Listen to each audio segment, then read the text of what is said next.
So how do we replace Yes. the habit? And there's certain triggers that you write in the book that will help me to understand the components of a good habit, and to apply those Yes. components helps me to therefore now get into the rhythm of having my new habit. And you listed them. You said 1, an acquired behavior pattern; 2, a trigger which activates that behavior; 3, motivation; 4, feedback, getting to know what's going on; practice; and environment.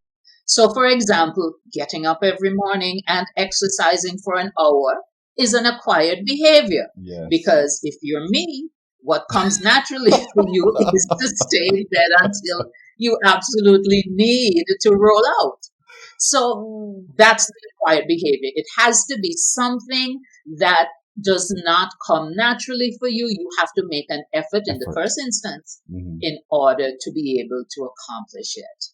So what is that thing that will cause you to go into the acquired behavior? So what is it that is going to take you to the point where you will do it and on a recurring basis? Yes. So, for example, let's go back with the getting up and exercising. What comes right before that will, stimulate you to exercise?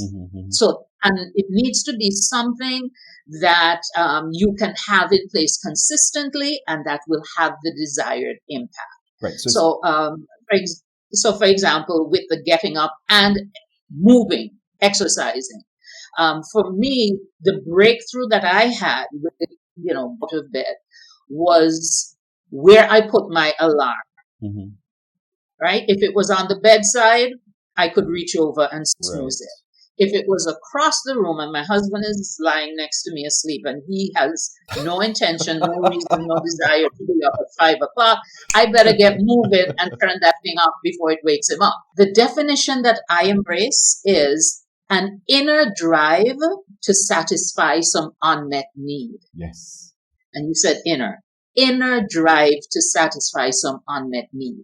So it has to be something that comes from within you as opposed to something external, because we can shut out external stuff. Got that right. But when there is something inside of us, which is an unmet need, whether it's a need to be healthier, whether it's a need to be there for our children. So it has to be something that comes from within, that there's this quench, this thirst to have it satisfied. So, for example, if we go with the health and fitness again, when you see that, the last time I went to the doctor, my blood pressure was within normal range. That hasn't happened in forever.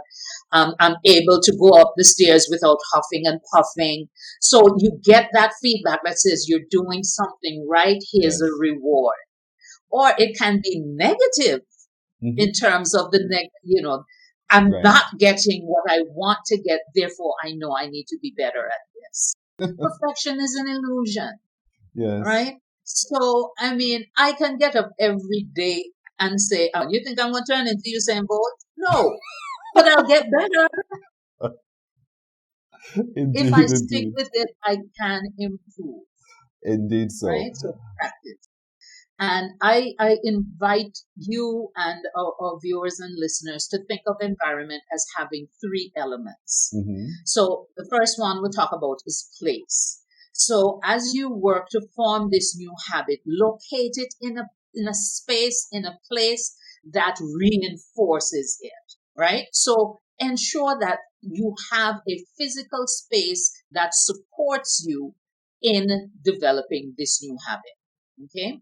The next thing is time. Locate the new behavior in a time that you can then say, okay, at such and such a time, this is what I do now. Okay. So coming back to the exercise, if you say, okay, I'm going to start exercising X number of times a week for this duration, and it's hit or miss, whether you do it in the morning, midday, or evening, you're less likely to form the winning habit. And the third thing that I would say, have a supportive environment.